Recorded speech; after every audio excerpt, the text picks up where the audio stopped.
Fíjense, a propósito del juicio y la diatriba generada por el pago de los abultados honorarios privados para la defensa de Nicolás Maduro y su esposa, con autorización de la OFAC para enfrentar el juicio que se le sigue en Estados Unidos,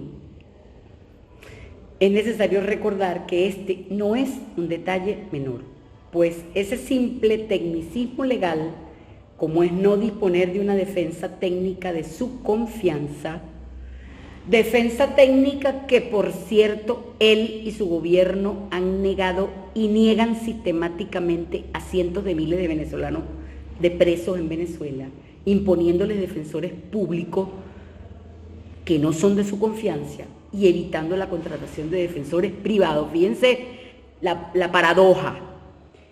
Pero en el caso de él, eso pudiera convertirse en una causa no solo para anular el juicio, sino por violación de la sexta enmienda, referida a la garantía constitucional y de orden público relacionada con el cumplimiento del debido proceso, asunto que reiteradamente obvian y cometen contra quienes ellos arremeten cientos de venezolanos y que incluso hoy mismo, mientras yo hago este video, sucede.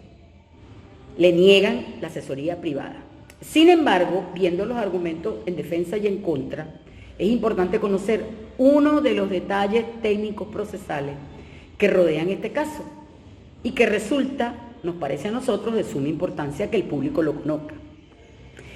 En el derecho constitucional estadounidense persiste una doctrina tan influyente como incómoda, porque existe la posibilidad de juzgar a una persona aun cuando su captura haya sido ilegal. Esa doctrina se conoce como Kerr-Fritzble Doctrine. Esta regla asume una tensión central del poder punitivo moderno. ¿Puede el Estado violar la ley para hacerla cumplir?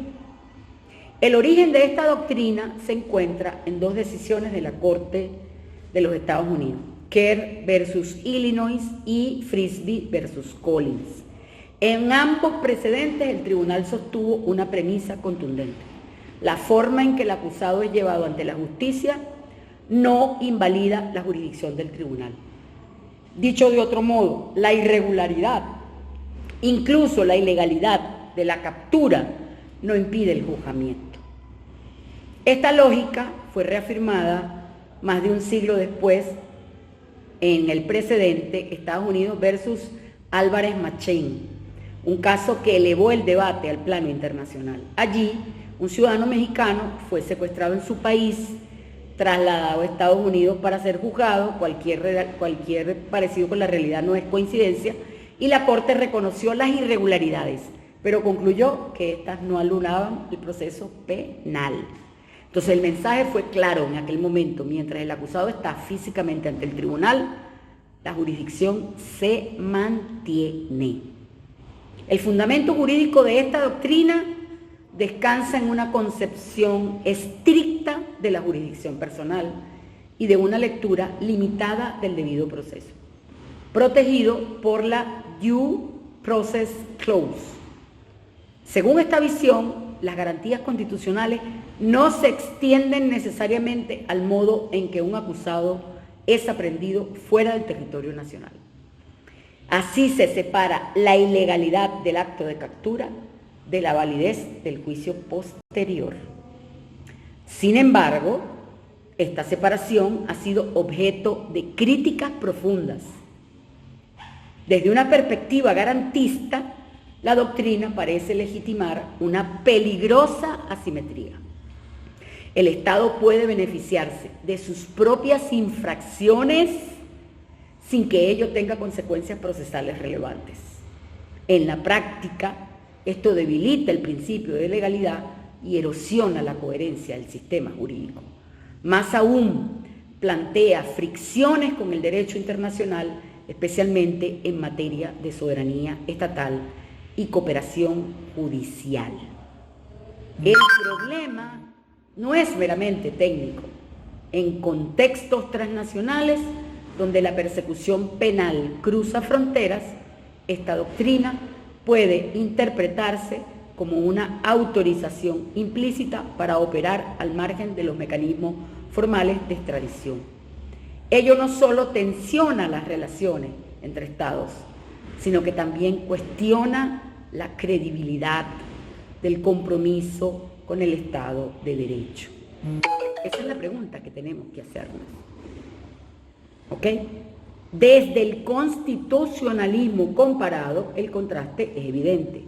En sistemas más orientados hacia la protección de derechos humanos, la ilegalidad en la captura suele tener efectos más contundentes, incluyendo la exclusión del proceso o la nulidad de las actuaciones. En cambio, y ahí es donde hay que estar atento, la tradición estadounidense, en este punto, privilegia la eficacia del proceso penal por encima de la pureza del procedimiento. En última instancia, la doctrina que se llama mala captura, buena detención, revela una verdad incómoda. El derecho penal no siempre sanciona las infracciones del poder cuando éstas sirven a sus propios fines. Entonces la pregunta que dejamos abierta no es solo jurídica, sino política. ¿Hasta qué punto puede el Estado sostener su legitimidad si tolera que la ley sea vulnerada en nombre de su aplicación? Esa es la pregunta que tenemos que hacernos, pero no podemos olvidarnos que ese precedente existe y que por supuesto la Fiscalía de los Estados Unidos, si la defensa intenta alegar una mala captura, va a asumir este precedente y tenemos que estar preparados. Debemos conocer el proceso y debemos estar preparados para entender qué está pasando en un caso inédito, al menos en Venezuela. Eso ya ocurrió en otros casos, como les acabo de comentar, ocurrió con Noriega. Noriega alegó no solo inmunidad, sino alegó otros elementos y sin embargo le aplicaron la doctrina de la mala captura, buena detención. Lo juzgaron y lo encarcelaron. Entonces, estemos atentos.